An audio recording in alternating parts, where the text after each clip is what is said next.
Assalamualaikum warahmatullahi wabarakatuh. Halo semua, kenalin aku dari program studi manajemen bisnis syariah semester 1 kelas D1 MBR dengan nomor induk mahasiswa 2450220092.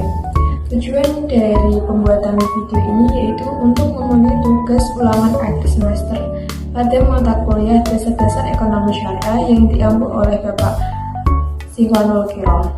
Pada video kali ini saya akan membahas materi dari kelompok saya yang berjudul Filosofi Dasar Ekonomi Islam.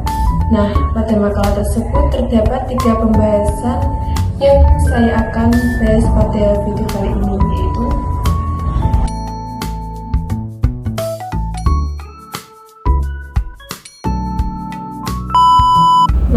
yang pertama yaitu Islam sebagai the way of life.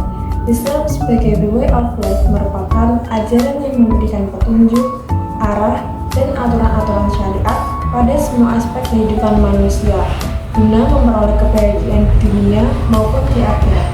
Islam bukan sekedar agama ritual, melainkan ajaran komprehensif yang mencakup seluruh aspek kehidupan, mulai dari spiritual, sosial, ekonomi, dan politik. Integrasi ajaran Islam dalam setiap aspek kehidupan sangat penting untuk kesejahteraan individu muslim di era modern. Ini berarti tidak hanya memahami ajaran Islam secara teoritis, tetapi juga menerapkannya dalam tindakan sehari-hari.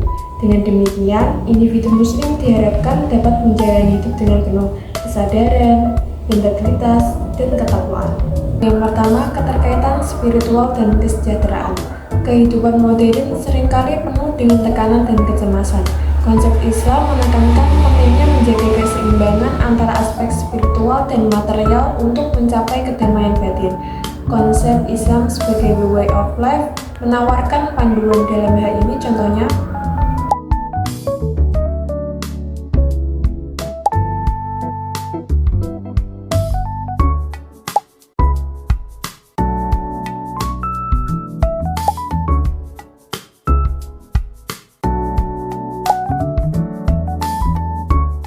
yang kedua, pengaruh norma etika dalam konteks kontemporer. Penerapan etika Islam dalam kehidupan modern seringkali dihadapkan pada dilema moral dan tantangan nilai-nilai.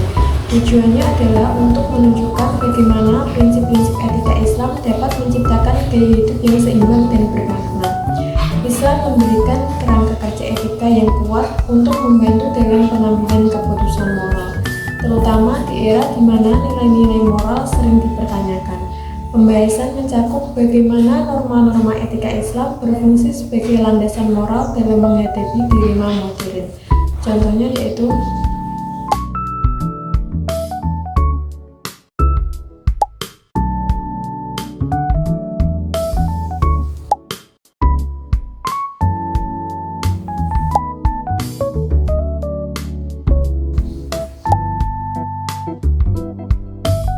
yang ketiga yaitu tantangan dan peluang dalam implementasi keadilan sosial dan ekonomi. Konsep keadilan sosial dan ekonomi Islam memiliki potensi besar untuk mengatasi ketidaksetaraan. Namun, implementasinya menghadapi berbagai tantangan. Bagian ini akan membahas tentang tantangan dan peluang tersebut. Contohnya yaitu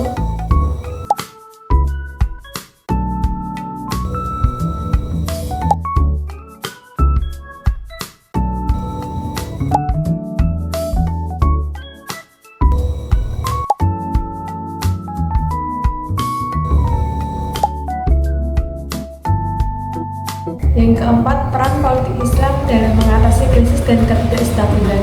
Politik Islam memiliki peran penting dalam mengatasi berbagai krisis dan ketidakstabilan, baik di tingkat lokal maupun global.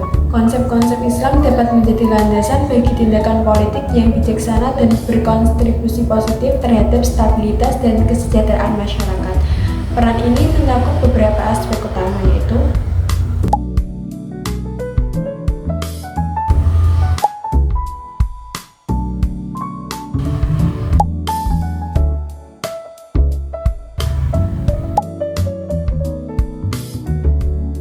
Yang kelima, keseimbangan antara tradisi dan modernitas.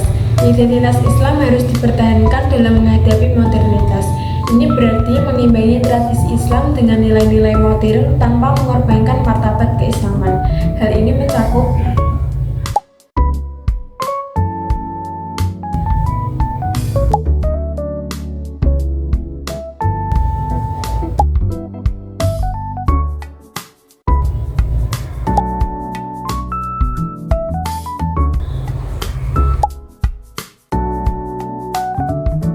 pembahasan kedua yaitu definisi ekonomi Islam.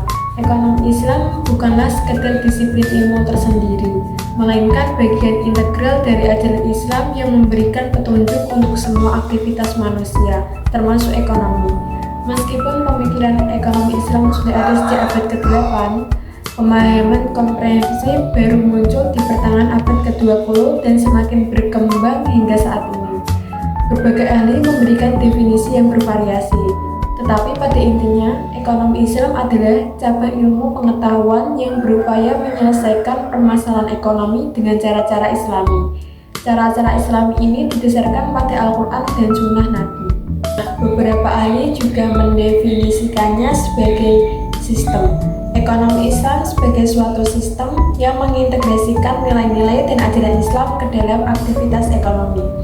Yang kedua, ilmu ekonomi. Ekonomi Islam sebagai ilmu ekonomi yang berlandaskan nilai dan ajaran Islam. Yang ketiga, aktivitas ekonomi.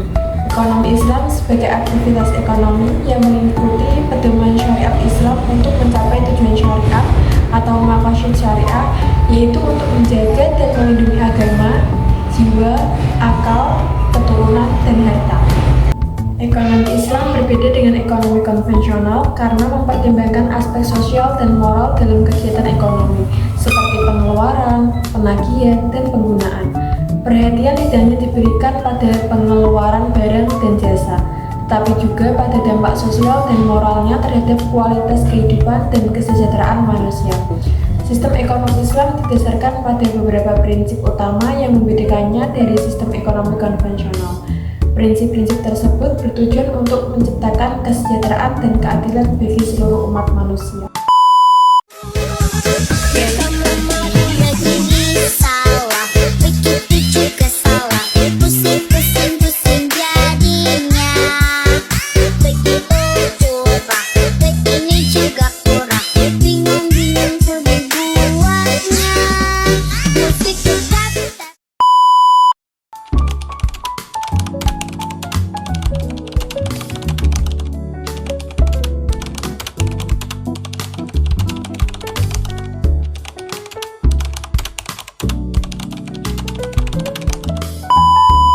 Pembahasan yang ketiga yaitu masalah dasar ekonomi Islam. Masalah dasar ekonomi Islam yaitu terjadinya kelangkaan.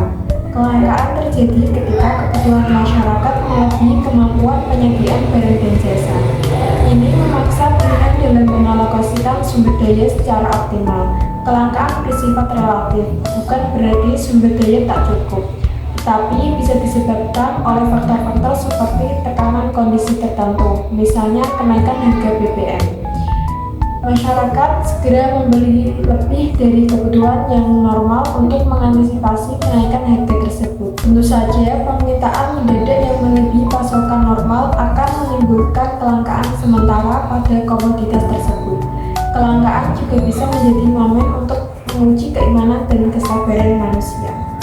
Islam menekankan pemanfaatan sumber daya secara optimal tanpa menimbulkan kerusakan dan ketidakadilan. Allah SWT menjamin rezeki setiap makhluknya.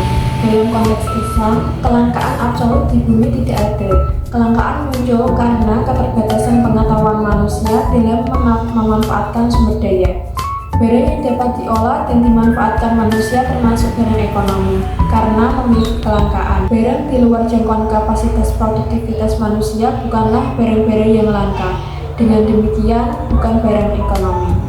Contohnya, uranium memiliki energi besar tetapi hanya menjadi barang ekonomi jika manusia tahu cara memanfaatkannya, seperti teknologi pengambilan, pengolahan, penyimpanan, dan pengamanan.